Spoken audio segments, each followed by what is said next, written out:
Hello बच्चों, चलिए start करते हैं एक्सरसाइज 10.2 क्वेश्चन 12। क्वेश्चन 12 में हमें क्या करना है, find the direction cosine of the vector this. इस वेक्टर हमें गिवन है, इसके हमें डायरेक्शन कोसाइन फाइंड करने हैं। तो इम्पोर्टेंट क्वेश्चन है, समझना।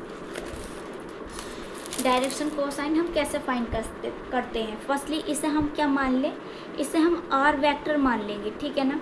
आर वेक्टर मानो या ए वेक्टर मानो, कोई फ़र्क नहीं पड़ता, ठीक है ना।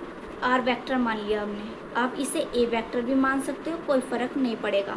हमने आर लिया है +2i कैप +3k कैप, ठीक है ना। अब इसे हम क्या करें, इसे जो हमारे पास वेक्टर है इसे हम कंपेयर करते हैं स्टैंडर्ड फॉर्म से। तो स्टैंडर्ड फॉर्म से हम कंपेयर करेंगे तो क्या होगा वो बताओ। हमारे पास xi कैप +yj कैप और +zk कैप, यही तो होगा। तो ये x y z इसमें क्या है, यहाँ तो 1 है, यहाँ 2 है और यहाँ 3 है। तो ये x होगा 1, y क्या होगा 2 होगा और z हमारा 3 होगा। इतनी बात आपको क्लियर है। तो इससे हमने जब कंपेयर करा तो हमें पता चला x यहाँ 1 है, y यहाँ 2 है और z हमारा यहाँ 3 है। इतना आपने कर लिया काम। उसके बाद L M N R direction cosine, ये क्या होते हैं, डायरेक्शन कोसाइंस होते हैं, ठीक है ना। कैसे, देखो ये हमारे पास ये है, ये हमारे पास x एक्सिस है, ये हमारे पास z एक्सिस है, ये हमारे पास y एक्सिस है, ठीक है ना। यहाँ से एक हमने पोजीशन वेक्टर बनाया है जिसे हमने नाम दे दिया p, ये हमारे पास o हो गया। और यहाँ हमने क्या कर लिया, एक हमने परपेंडिकुलर ड्रॉ कर लिया, ठीक है ना। तो x एक्सिस से जो हमारे पास एंगल बनता है वो अल्फा बनता है, y एक्सिस से क्या बनता है बीटा और z से गामा। तो जो कोस अल्फा होता है इक्वल एल के होता है, ये आपको पता होना चाहिए। और वो किसका होता है, अब इसमें कोस अल्फा मतलब कोस आप लगाओगे इसमें, है ना। तो कोस क्या होता है ये बताओ आप जल्दी से। कोस हमारे पास क्या होगा, कोस होता है बेस अपॉन हाइपोटेनस। तो बेस क्या है यहाँ इसके लिए, इसमें बेस x एक्सिस है तो क्या आएगा x अपॉन अंडर रूट। अब ये आएगी डिस्टेंस क्या, OP। तो OP का मतलब क्या होता है, OP का मतलब है कि इसकी डिस्टेंस। तो OP हमने फाइंड किया था जिसे हमने R वेक्टर नाम दिया था, और R वेक्टर हमारे क्या x² + y² + z², ये निकल कर आया था। इस वजह से यहाँ आपको मैंने R वेक्टर राइट करवाया, अगर आपने इंट्रोडक्शन वीडियो देखी है तो। यहाँ क्या है x² + y² + z², ये होता है, ठीक है ना। तो हम इससे फाइंड करेंगे। तो हमारे पास जो L है वो क्या आएगा, x upon under root x² + y² + z², ये है।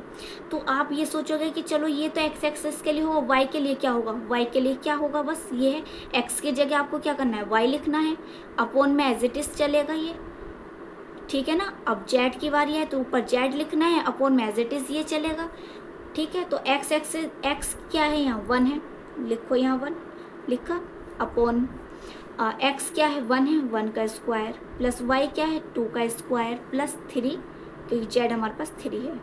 तो 1 अपॉन अंडर रूट क्या 1 + 2 + 9, तो 9 और ये हमारे पास यहाँ क्या निकल कर आएगा, यह हमारे पास 4 आया, 1 4 9, क्योंकि 2 का स्क्वायर क्या होगा 4।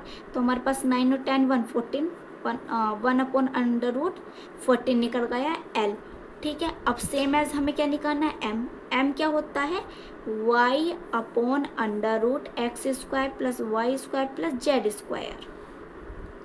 तो y की वैल्यू पुट करो, क्या है 2 है, 2 सेम एज नीचे क्या आएगा अंडर रूट 14 आएगा, ठीक है। अब n निकाल लेंगे, n क्या होता है z, तो z क्या है हमारे पास 3 है, अपॉन अंडर रूट 14 आएगा। बस इतना हमें डायरेक्शन को साइन में करना होता है।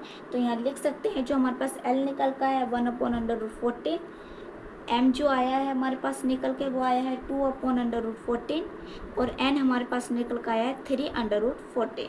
तो यहाँ हम लिख देंगे कि जो हमारे पास डायरेक्शन कोसाइंस है,